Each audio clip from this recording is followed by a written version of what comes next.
Hi, I'm Ted Lohman, producer of UFO AZ. I'd like to take this time to not only thank you, the viewer of this videotape, but the provider. Before we get to the program, I'd like to let you know a little bit about who UFO AZ is and what we do. We're a television show that is funded by nobody. We have no affiliations to any clubs, groups, or associations. Our television show airs every Friday night here in Tucson, Arizona, live. We try to bring guests from around the country, around the world, to sit in on our program and kind of have it a homey type of an atmosphere. That is one of the best things that I feel that we have going for us here at UFO AZ. Many of the people that we've had on the show feel so comfortable that they feel that they can talk about anything, as if they're in your own living room. Peggy, Jim, and myself try to provide that type of an atmosphere for these people. We got started in 1991, and since 1991 we've done over about 300 shows. We travel all over the country interviewing different speakers on this widely increasing phenomena called the UFO enigma. Tonight's show that you'll be seeing in just a few minutes is one that I think that you'll enjoy. It's personally one of my favorites that we've sent to England for your viewing pleasure. So with that, I hope I see you next time on one of the new, exciting UFO AZ tapes. Bye for now.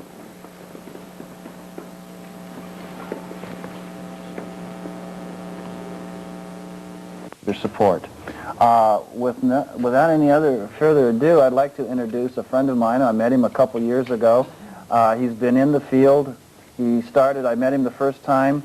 He came up to me in Jan Ross bookstores with a mask and said that he was making or had the ability to do some making and forming these ET masks. And since then he's ventured into the video field. He's tried to get 7 or 8, sometimes 20 cameras at one time, shooting at a single spot to be able to calculate and so that when they go to check out the video film in Phoenix that they can triangulate and make sure what's been happening. Which is a novel idea that has never happened before. He's also gotten very adept of taking the video that comes to him or that he shoots and runs it through a computer and analyzes it, you know, stitch by stitch or pixel by pixel. And he's brought to us today a bunch of video that was either given to him or he shot himself, and some of the stuff that you, the viewer out there, has sent me. And we're going to get right into it. But the first section, before we go in, is a section that was a docudrama, and it was presented in 1956, and it is actual footage that was shot during that period of time. So if that rolling's ready, go ahead, guys, and run it up.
This is the Montana film, projected exactly as it was photographed. The objects are moving against a 25 to 28 mile an hour wind. This is the film in double frame or slow motion. A slight bounce in the movement of the objects as well as the tower is perceptible. This is due to the handheld camera. The film, analyzed frame by frame, shows the movement of the objects to be horizontal and steady. We will now vary the action and size of the objects and also stop the action from time to time for your study. We have just made a jump cut in the film to an enlarged size and reversed the action.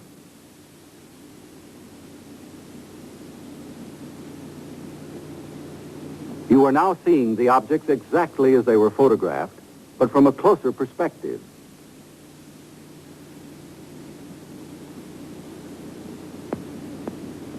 Analysis reveals that the objects are not balloons, nor any kind of known aircraft. The images are very different from those produced by any kind of birds at any distance. The shape, brightness, speed, rectilinear path, steady motion, and separation rule out various forms of optical atmospheric mirages or cloud reflections. Comprehensive analysis has eliminated meteors and other known natural phenomena. The possibility of airplane reflection has been carefully studied and ruled out. This is the Utah film as it was originally photographed. The image structure and maneuvers definitely eliminate any kind of known aircraft. This is where Chief Photographer Newhouse, in his excitement, changed exposure. He believed that by changing density and giving the film more contrast, he could clarify the object. The single object that reversed its course. The bounce is due to handheld camera. Now we study the action of one section of the film. We stop the action. We move in. Within a 5-mile range, aircraft could be determined. In excess of 5 miles, the speeds are greater than aircraft can achieve, except in straight-line speed runs.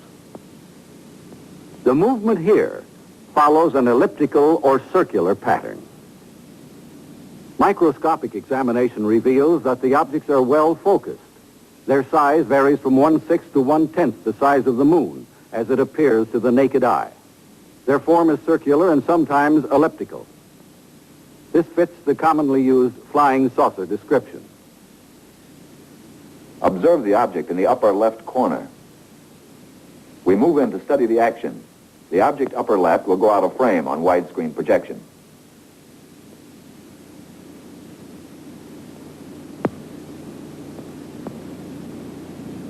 Observe the motion of the two objects upper right as we rock them back and forth.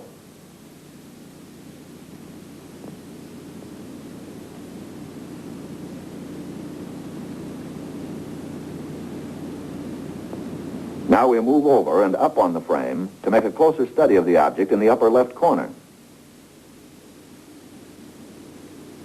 Examine this object closely. Compare it with those objects you saw in the Montana film.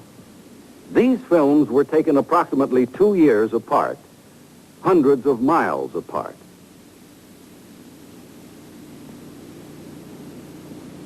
We drop back to the original perspective and resume. Now the section of the film where photographer Newhouse changed exposure. Weather conditions, together with the persistence and motion of the formations, eliminate the possibility of atmospheric mirages. Photogrammetric experiments have shown that the images cannot be associated with any kind of birds at any distance. Stop. Now forward again.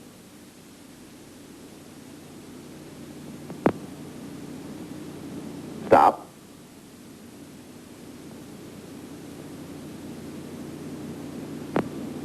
We drop back to original perspective.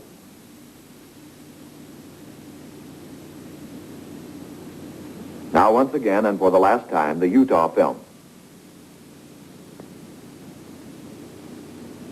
The objects cannot be associated with any known balloon observations. For the last time, the Montana film.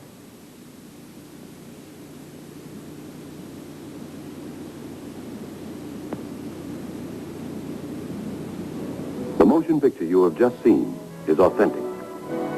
It is substantiated by documentation, eyewitness accounts supported by affidavits, and official government reports. The evidence has been presented to you with integrity and objectivity to establish the fact that unidentified flying objects, commonly known as flying saucers, do exist. Some kind of flying objects have been photographed in the sky. If they cannot be identified as objects known to man, what are they? If they are not man-made, who made them? If they are not from this planet, where are they from? You know, this is a film that I believe I saw at the drive-in when I was about in the 3rd grade. And I was so disappointed because they didn't show UFOs like, you know, the day the Earth stood still. I want them to come and land, you know, and the sucker to walk out and on the White House lawn and talk to the world, you know, kind of, we're here to save the world or whatever. But so for a 3rd grader, this was something of a disappointment, but I think that's a really remarkable film for its day. And we've come a long way since then with UFO footage, and we're still asking the same questions today. Yeah, what's nice about this is it's film, and it was analyzed by the U.S. government, frame by frame, pixel by pixel, or not pixels then, but frame by frame, to try to identify what it is. And they came up with unknowns. They don't know what it is. They just said it isn't birds, they're not balloons, their favorite thing. And it was, I think, for the time, like you said, this came out in 1956. And in 52, right after the big flap, everybody was poo-pooing and downgrading the UFOs. So I'm really surprised that this came out. It's really nice that it came out. Yeah. Isn't it interesting, though, that we're still just showing this sort of footage? It is. We're still here showing he the is, home movies, aren't home we? movies, Yeah, 1996. Yep, uh-huh.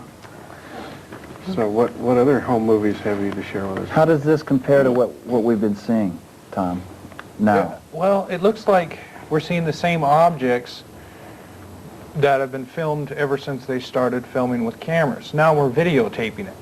And more people have video cameras, so there's more videotapes coming in. But at the same time, it looks like the sightings are going up because there's just videotapes coming out of the woodworks from people everywhere. I mean, every week, some country has a UFO sighting. Poland had one last week. It was the first time they ever videotaped a UFO in Poland. And the government said it was real. So a lot of when we have this type of evidence, you can't say that it's false. And that's why maybe some of these governments they're starting to take their foot out of their mouth and allowing to say what's really happening, what's really going on. This is going to be a real fast-paced show, so we're going to get right into the next video roll-in, and this next video roll-in will be some that you possibly have seen in the past, but they're from around the world. The first one, I think, is going to be shown in Japan, then it'll possibly go into Mexico, and try to compare some of these sightings with the original film sightings that we saw just here. So if that's ready, go ahead and play that, guys. これはどう？あら、見えてる。ゲンさんずっと見えてますよ、ここ。そう、あれ。見えてる。来て。見えてる。高感度カメラが捉えた謎の発光体。あれ。俺見てよくわかんないけどよく見えるわこれ。あ、薄くなった。ちょっと音は違うんですよ。あれは飛行機ですもんね。あれは飛行機。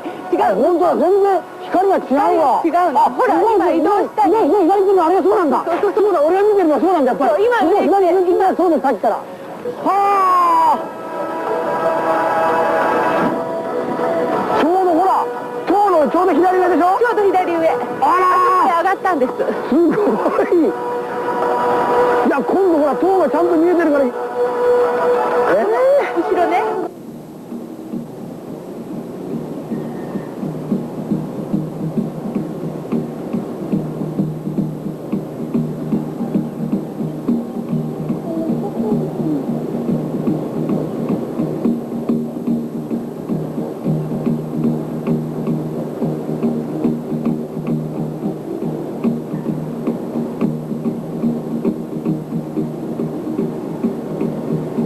Sometimes I simply strolled along the air corridors over this sprawling city, demonstrating their aerial prowess in a somewhat playful manner as they played peekaboo among the billowing clouds. New Skywatch groups, armed with binoculars and camcorders, anxiously waited as an amazing story began to unfold, centering on one patient man who was producing an abundance of extraordinary video. His afternoon breaks were spent atop an office building where he scanned the murky skies above the city, searching for and finding the unique flight characteristics of the unknowns.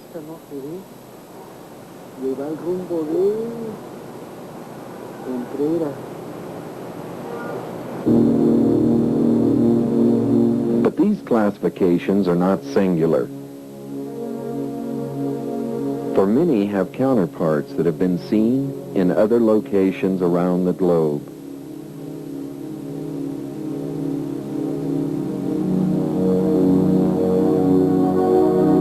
Two or more distinct classifications of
Well, that was, we saw footage there from about 3 different places.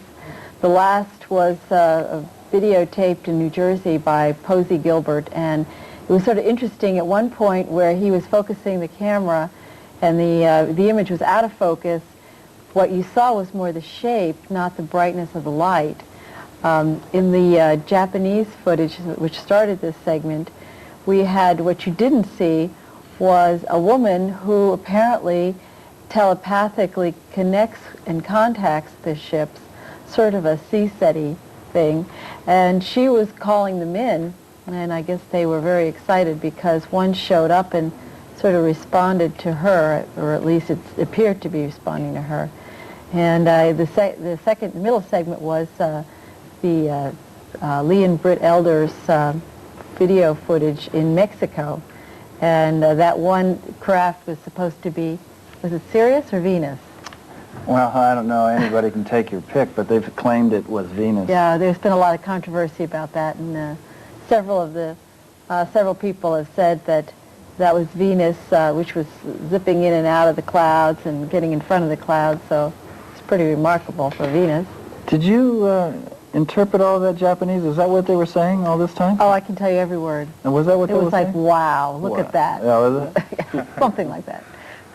Well, that kind of showed us a segment of what we're seeing now. A lot of this was shown in 1991. This is the stuff that Lee and Britt Elders first came out with a tape called Messengers of Destiny of the Mexico sightings. And then they turned around and came out with Masters of the Stars. And I want to take my hat off to Lee and Britt. They've spent an awful lot of time down in Mexico, along with Jaime Maussan. to try to get this type of video footage so that they're able to bring it to the viewing audience. The same way with Posey Gilbert. I'm sorry, I have to apologize for the quality of that last series, but that's how I received it. And Posey said that I said, how did you get this stuff?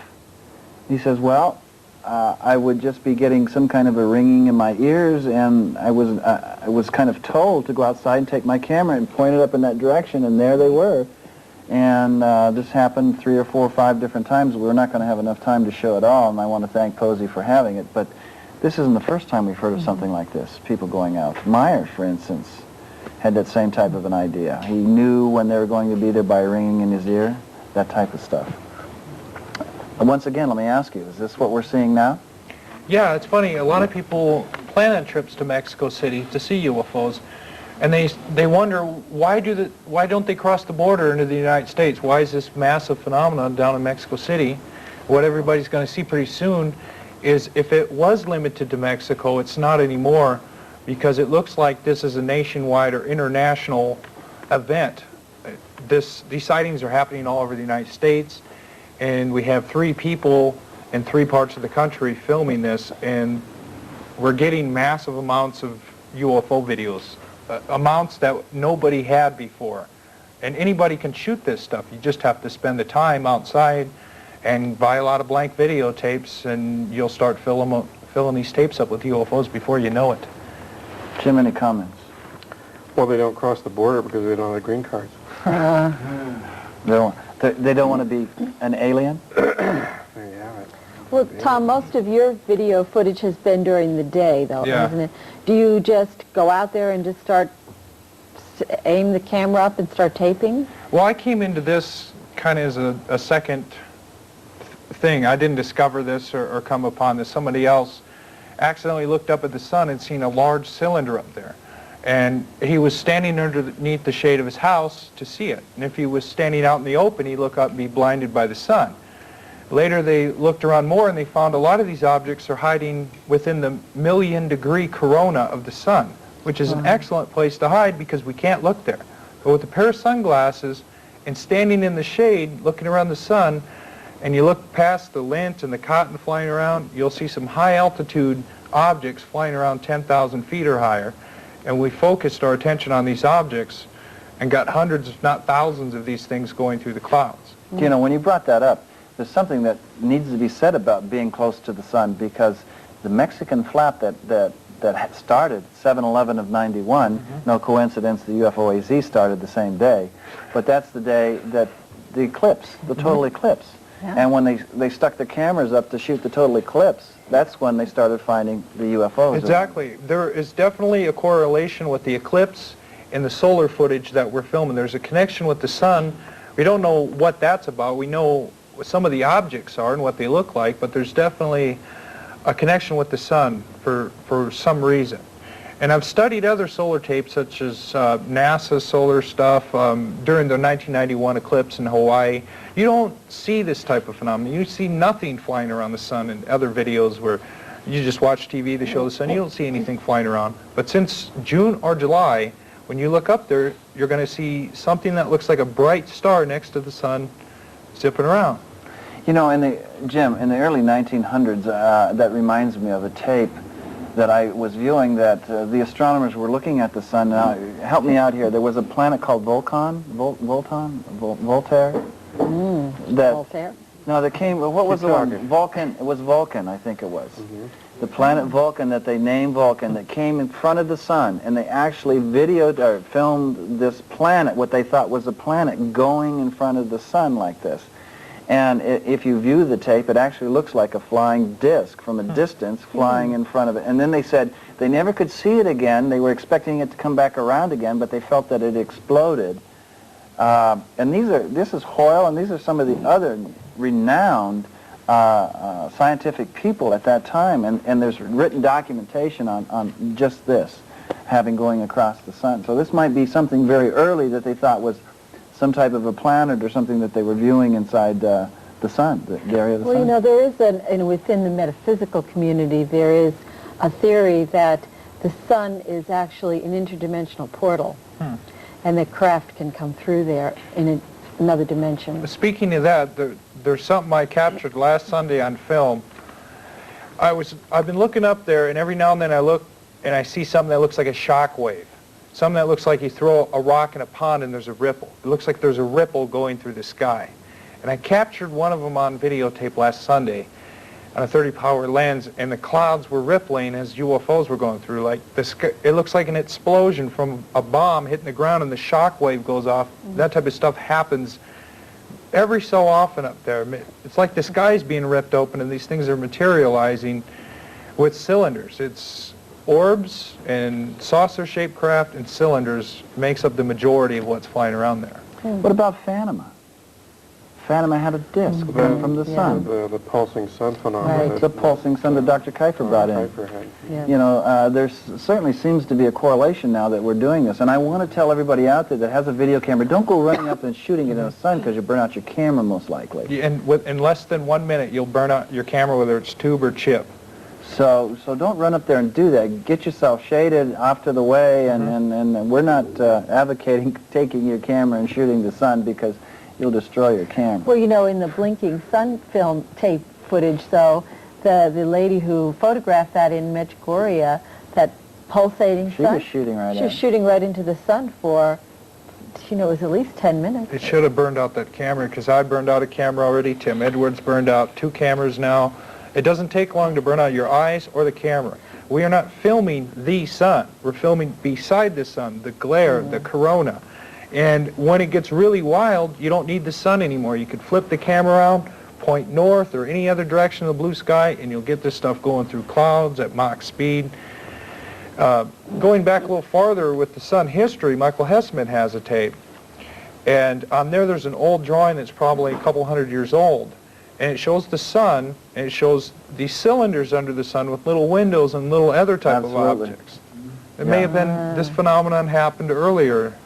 Yeah, it was happening around the time of the plague, and it's a woodcut that they did. And also, they also have another woodcut, what they call balls coming from the sun, and discs coming from the sun. So I never even thought of that correlation, but here we have it. We've got what you're going to see here a little bit later. You were shooting, and so was Tim Edwards, just right out of the sun's view. Yeah. And that's where these huge crafts are coming in. The next part of the video footage that we have came to us through a gentleman that was here on the show about a year ago, Mr. Ferris. And he had done some work along with Jose and Escamilla and the taping out there by Roswell of the rods and different things. And so he gave me this part of this videotape, and I don't know whether what you're going to see is actual or if it's been hoaxed. We haven't had a chance to check it out. I'm going to give you some of this footage so you can put it into the computer to be able to find out whether or not it's transposed. So you guys out there isn't any audio on this. So we're going to ask to leave our mics up, and so we can talk about this as it goes. So if that's ready, go ahead and play that section, please.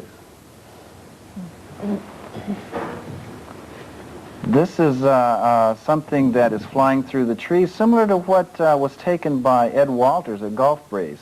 It has a mysterious kind of a corona in the way it moves through the trees. There wasn't any sound associated with this particular craft, and there's about 8 or 9, well, maybe 5 minutes of this that it was shot, and we're only going to show a portion of this. Then we're going to go into a little bit of a section of video stills that were taken. This is what they call like a wash tub.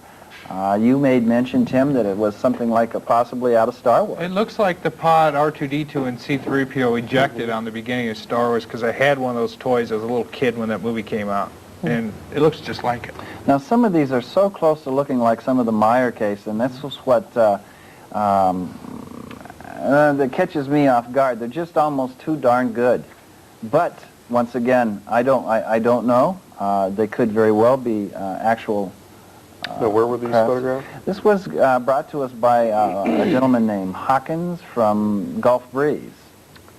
These are photographed in the Gulf Breeze area? In the Gulf Breeze area. I notice a lot of times when photographs or videos too good to be true, it's an instant denial factor comes up that this has to be faked. It's too good to be true. Everybody would believe in it. But then down the road, years later, you kind of look back on it after it sinks in and think, well, maybe it is real. Well, we showed some of this earlier in the year, I think, and some of it shows different crafts, helicopters in the way, buzzing them. You made a mention, why didn't they have a video camera with them? Oh, I'm glad that they just had a still camera with them. A lot of times people forget that they have a camera sitting right next to them because of the sighting that they're viewing. Well, another problem, too, if a UFO's that close to you, it'll probably knock out your video camera because of the electrical field. Yeah, there's the helicopter coming into view. That's the helicopter to the stealth fighter, one of the two. Now, the reason why some of us are saying that these could possibly be fake, because I've talked to some Air Force people, and they said, they're Air Force people again, but they said that some of these planes, the stealth fighter and some of these other planes, can't pull out of a dive being that close, making some of these turns and angles that they do. But once again, I don't know. I have no idea. This is something that's left up to you, the viewer, and possibly later on being able to scan these and view them. Some people, no matter what you do, are going to say they're true or false. Have you worked with Randy Winters in any of the footage that he's come up with Florida recently? I've seen just a little bit of the one that flew out right over the airport, but I haven't been able to analyze any of that tape yet or compare it to what I've been shooting. At Mesquite, we saw footage that he has from Florida where a gentleman's driving down the freeway in Miami, and this craft is keeping pace with him. And it's not the planet Venus. It's obvious. You can see the shape of the craft, and it's very similar to what you're seeing here. Only it's at night and it's glowing. I also want to say that we're going to come to the end of this here. I think the segment. Yeah, why don't you guys come up on me now? Go ahead. What we were saying once again was some videotape shot from Gulf Breeze and given to us. After the Mexico sighting, there was a gentleman in the audience that's with Psychops, which is a scientific Committee for Claims of the Paranormal. Yeah, they're debunkers. Yeah. And he came out and told me when we had the Lee and Britt Elders Genesis 3 tape showing all this Mexico stuff. He said that was planet Venus, and he came up to me and said, "You're no researcher." And I said, "Well, no, we're television hosts. We do a little bit of research." He says, "Well, I've done all the research on that particular video footage, and it's the planet Venus." And I turned around and said, "Well, that's real good." I told this gentleman his name, and I knew who he was. And I said, "If you have, and you've done the research and all of this, we welcome you to come on the television show and show us, prove to us that this is all bad." He hasn't called me yet to bring this footage.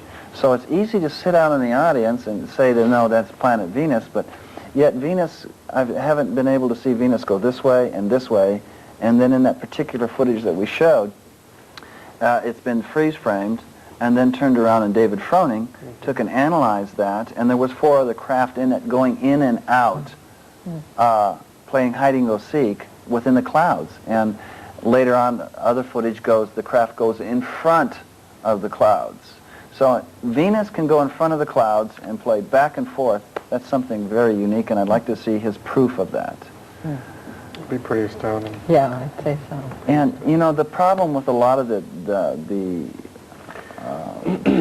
photos that we get, we don't have the time nor the finances to analyze every single one that's out there to make sure that it's true or Chris, you have to remember that we're actively involved in recreational primitivism here, being that we're into UFOs. According to Time magazine, that people who research UFOs we're throwbacks to the primitives here because we're howling at the moon or something. We're all also tabloid mystics. Tabloid mystics, yeah. That was the other label. So, once again, what would you do with something like this, being able to get into the computers and freeze those up? What would you do? Well, you could put it through a series of tests and see how the light reflects off it. As far as pictures, if pictures are faked, or the UFO is inserted into the picture, when they took the picture of the UFO, the light's going to be different on that picture than it is in the one they're putting it in. And that's pretty easy to detect with different filters to check the optical density of what you're looking at. And then there's other programs where you could color the stuff in the foreground and color the stuff in the background different colors and see where this fits in between. If it's a fake model, it'll color right up with the trees in the front. And if it's real, it'll be in shades in the back. And there's just a number of filters and 3D programs. You check for motion blur, you check for the edges on it. Close objects that are close to the camera have those hard edges. They're solid. And when something's really far away and a long distance away, it becomes blurry and faint around most of the craft, and especially around the edges, which says it's not something close to the camera, because something close to the camera is detail. It has hard, sharp colors, and you can make it out. There's, you know, hundreds of programs that most people now with their computer can download a lot of stuff from the internet for free. And then you can get into video boards. You can buy at any computer shop now. You can hook up your cameras. And one of the ideas I've been thinking about is putting this stuff online on the internet so people can download UFO clips every week. You know, collect them from people who shot them, put them up there, so it'd be like a news agency that's multimedia, and they could check it out and look at it themselves. And hopefully do this live. It'll be the first time it's... Like a weekly UFO scrapbook on the internet. Yeah. Yeah, as Photo scrapbook. the cyber age grows up, in the age I grew up in, the whole world's going to change as far as how research works instantly. Have you had a chance to work with any of the Meyer photographs on your own? Just the one that came over the hill, I looked at that a little bit, but there's, you know, the end of the Meyer ones, like the wedding cake photo, that to me looked like a 5-foot object close to the camera because the edges were too hard. There's too much detail in that picture. But what about the older ones? The older ones where he took the set where it went around the hill through the valley and he went like this and snapped pictures. I'd say those 100%, that was a real craft at least a couple of blocks away, at least 30 foot long. I mean, I can find no evidence in any of that of a hoax. And some of the video that I've looked at, it doesn't look like, at least half of his video looks to be real. Can somebody hoax this stuff? Right now, there's few people who can do it because you have to have a lot of money, a lot of technology to do it. Now, in the next 5 to 6 years, it's going to get harder to tell as computing power becomes faster. It's going to be a new way. Computers are a good way to find out if something's hoaxed. But at the same time, it's going to be easier to hoax stuff with the computer. Every program is an anti-program, so we might run into a virtual UFO that was totally computer-generated that looks so real we can't tell the difference. We're going to face that someday. Why would somebody want to hoax something like this? Why would somebody spend a lot of money in hoaxing this? Well, it couldn't be for the money because there's no money in this. Ray Santilli never made very much off the alien autopsy. It's got to be for fame or to manipulate people's consciousness. All right, let me give you an example. If I was to take a laser printer and I was to scan a stealth fighter and scan it and make it about that size, less a half an inch, very fine detail, and put it on a transparency. Then I'd go ahead and I take a UFO, Meyer craft or an Adamski craft, and do the same thing, but make it a little bit smaller on another transparency. And I hook that to a piece of glass. And I put one piece of glass here, another piece of glass a little further out, one with the UFO, one with the other one, and I shot it with a camera. Can the camera, being only one-dimensional, can it pick up the 3 dimensions that I've set outside here, plus the trees for background to give it definition? Well, the thing is the stealth fighter and the UFO are going to be cutouts. So you're photographing basically a one-dimensional object that's flat in a plane, not a 3-dimensional object. So when you do like a thermal inversion on it, and you check for heat sources, where the light's hitting it, how the shadow's hitting it, it kind of got generically lost when you pasted them up. And then the other thing is in a real photograph, the sun and the light will bounce off every object the same, and when you start pasting stuff together and you put it under a false filter, You turn it black and white. Then you turn it into a color, so it's a black and white version of color. And things that don't belong in a picture, that don't look real to us, tend to stand out pretty good. And as soon as you start doing a series of tests on it with different filters, you'll notice something funny about it. Well, you said the edges in the real thing, when especially at a distance, the edges have a blur, where the interior is clearer. Yeah, it would still, the light would be about the same as the sky. If you have an object, you'll notice that the sky color of the blue is around the sky color next to it. An insertion from, say, a darker picture at night, the sky color is different on it. Right. That's one way to tell if somebody inserted something, because the actual object itself will not have the same reflective light pattern that it does next to it, because it was inserted at a different time when the sun was at a different angle. Have you, you've worked with Jim Delatoso, haven't you? Yeah. Did he go over some of your videos that are going to be coming up, your clips? Yeah, he's went over some of the cylinder footage. I think he's went over the triangular craft. His personnel and people that work with him down there went over about every tape I've had and watched it. They've went outside and seen this for themselves with the naked eye looking up, and they know something high altitude's going on. Lissa, and Jim Delatoso happens to be one of the people that Sightings goes to.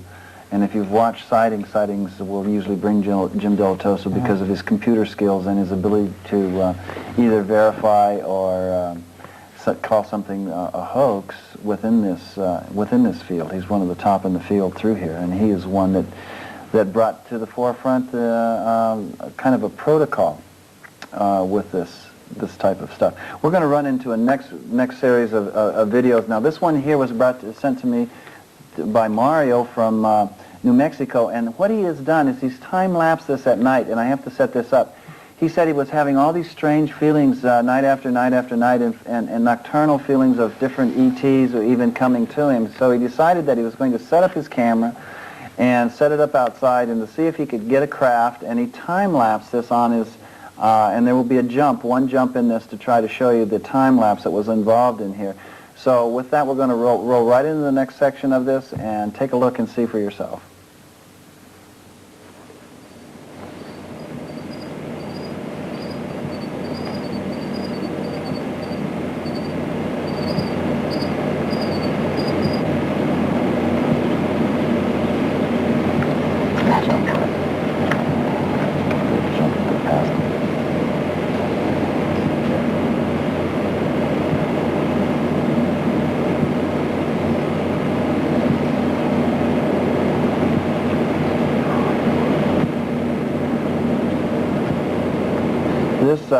We missed that first part of it, but it started up at the left-hand corner of your screen and moved all the way down, whereas the stars did not have a tendency to move at the same rate. Now the crickets come back up once the craft is gone.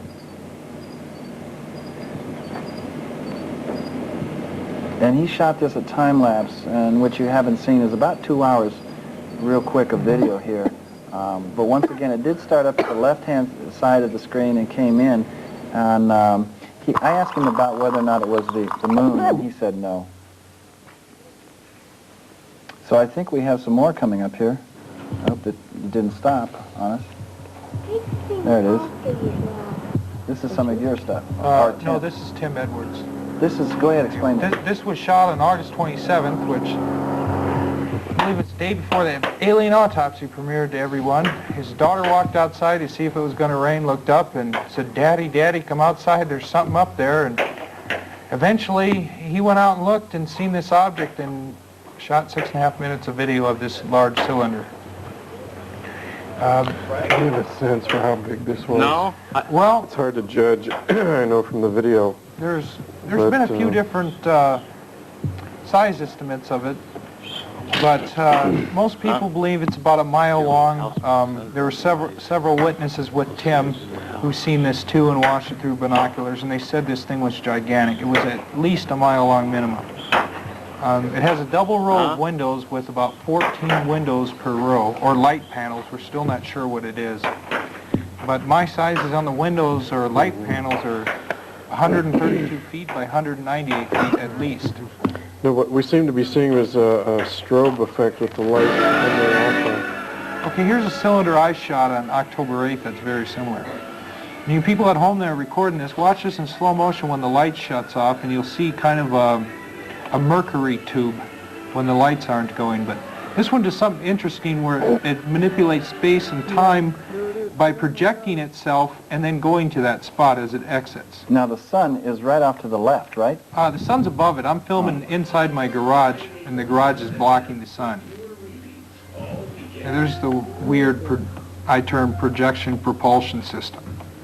I've noticed some patterns. Here's some more cylinder footage here. It seems that a little disc will fly out from your left over to your right, and then it's followed by a cylinder. This cylinder seems to fly with a small fleet around it. That's flying just in front of the clouds. Rhonda! Come here! I'm trying to get my family up there to see it. Here comes another one. There's the disc shooting by, and then here comes the cylinder. This Right was shot behind it. in Phoenix, right? Yeah, this was shot last month. The rotating light effect going around. You know, now Peter Davenport said that there was a lot of sightings about last month. Well, actually, he said in July the sightings, I think, have doubled. He's getting phone calls every day, and I've been tracking the reports online. There's at least 3 calls to the Phoenix area or Arizona every month. Probably 75 people per every person that calls in don't. Did you look at this also with binoculars? Keep Some going, of the guys. stuff, Just with the camera? not the cylinder. Some of the stuff I watch with the binoculars, and then as soon as I sight it, I'll aim the video camera on it. What is this? Is this the triangular? Yeah, this is a triangular craft I filmed on November 11th. And it was green with 3 balls of light at least 10,000 feet. Now, I believe I have about 20 to 25 minutes of this object. The only other daytime footage of a triangular craft was filmed in Russia. And I've been doing some investigation to see if this is the TR-3A Black Manta secret military stealth craft that assists the F-117A stealth fighter. But this is way more exotic. The Black Manta can't hover. It has a rotation to it. Yeah, it does cartwheels. It flips end over end. I have this craft flipped every angle you could imagine. That I'm going to rip this apart frame by frame and put it in a computer program so you could rotate it and look at it from any size.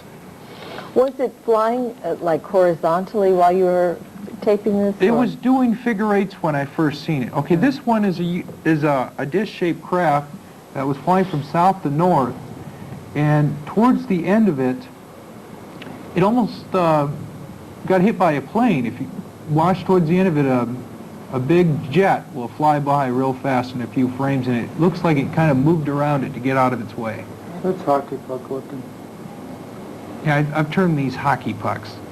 They kind of have the shape of a long hockey puck, and they're black on bottom.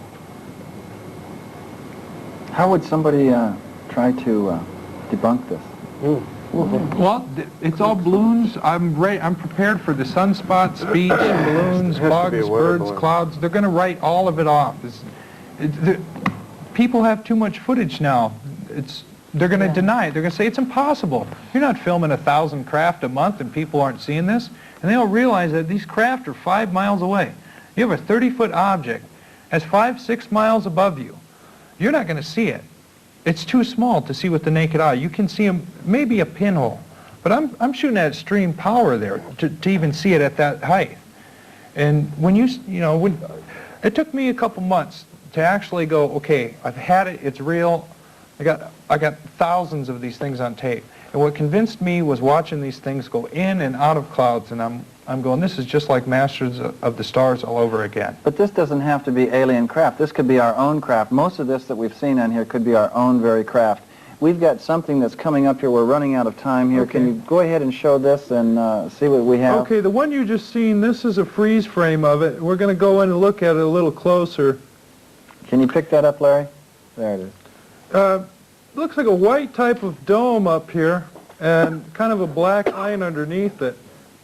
If we go and compare that to the object, this is taken from the Mexico City Masters of the Stars tape during the eclipse when the 17 cameras got it. And these objects have a typical kind of optical signature of a silvery disc with a black line on the bottom. Now, I found a good comparison to this, and it goes back to 1963 in a photograph taken by Paul Vila. Took a series of 5 photographs, which again were too good to be true. Just lost my image. Well, let me come up here to me. Oh, okay. Okay, we've only got a couple minutes left, and I really want to take this time to thank you very much for coming down there, and I hope you all enjoyed the video footage that we were able to bring to you. This is our annual UFO. This is our annual UFO show, and I want to make sure that you all remember next week we're not going to be live. We'd like to see every one of you, please, if there's a time that you can come out and support Helga Moore, myself, or Rosemary Jackson, please, or us here at UFOAZ, please try to make it to the Arizona School for the Blind, 6 o'clock next Friday, and we're going to have a great time. We'll hope that you're there. Once again, thanks a lot. Bye for now.